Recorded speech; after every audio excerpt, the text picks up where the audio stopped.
When I was a kid, my family lived far from home for a while. We spent a few years in Indonesia, and during that time my mom didn't have the money to put me in the same school as the other American kids. But she refused to let me fall behind. So she made a decision. She would teach me herself. Every weekday.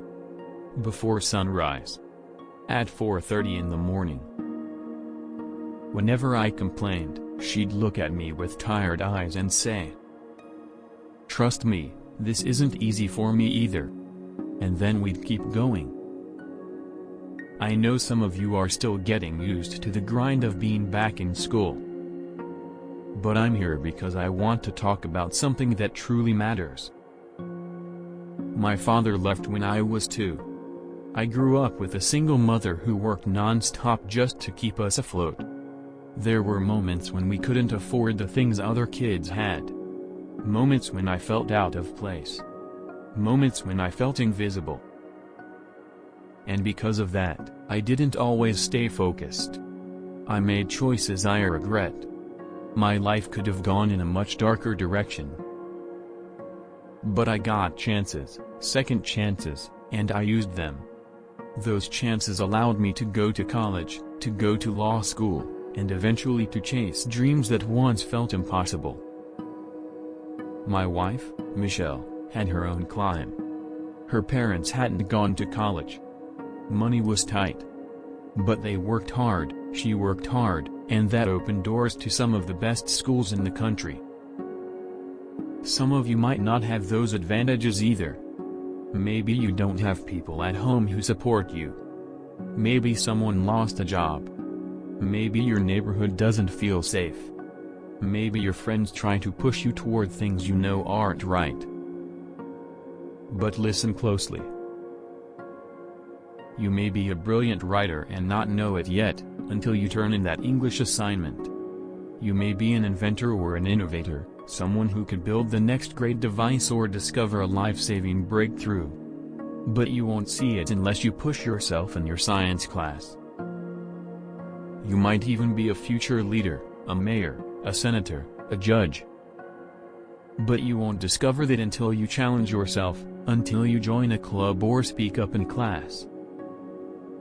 Whatever your dream is, one thing is certain. Education is the key that unlocks it. You want to be a doctor, a nurse, a teacher, a police officer, a lawyer, an architect, serve your country? Every path requires learning, training, commitment. You can't drop out of school and expect life to hand you success. It doesn't work like that. And this isn't just about your future. It's about our future. What you learn today will shape what this country becomes. Math and science may help you cure diseases, build cleaner energy, or protect the planet. History and social studies may teach you how to fight injustice and inequality. Creativity can help you build the businesses and technologies that will power tomorrow. We need your ideas, your effort, your potential. Because if you quit on school, you're not only giving up on yourself, you're giving up on the people who will one day depend on you. I know school isn't always easy. I know life can be heavy. But your circumstances, your money, your neighborhood, your struggles, are not excuses to stop trying. Where you begin does not determine where you finish. No one has written your ending. You are the author of your own story. So today, I'm asking you to set goals for your education. Real goals. And commit to them.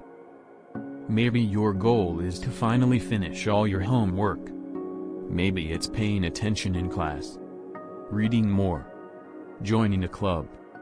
Helping your community. Standing up for someone who's being bullied. Taking better care of yourself so you can learn better. Whatever your goal is, stick to it. Work at it. Protect it. Because success is not easy. You won't love every class. You won't understand everything right away. Not every teacher will be your favorite. And you won't succeed at everything the first time. That's okay. The most successful people have failed more times than they can count. J.K. Rowling had her book rejected over and over. Michael Jordan didn't even make his high school varsity team at first. He missed shots.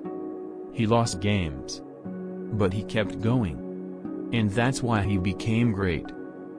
Failure is not the end. Failure is information. It teaches you what to fix, how to improve, how to grow. If you mess up, it doesn't mean you're a bad kid. If you get a low grade, it doesn't mean you're not smart. It just means you're still learning. Nobody starts off perfect. You practice. You repeat. You get better. And don't ever be afraid to ask for help. Asking for help is strength. It shows courage. It shows maturity. And it opens the door to learning something new. Find someone you trust. A parent. A teacher. A coach. A counselor. Let them support you. And even when you feel discouraged. Even when you feel alone. Even when people doubt you. Do not give up on yourself. This country was built by people who didn't quit when things got hard. By students just like you who went on to fight for freedom, change history, innovate, build, create, and push the world forward. So now it's your turn. What difference will you make? What solutions will you bring? What discoveries will you create? What will future generations say about your contribution? Your families, your teachers, and I are doing everything we can to support you. But you must show up. You must give your best. You must try to what you're capable of. Don't let your family down. Don't let your country down. And most importantly, don't let yourself down. Make us proud.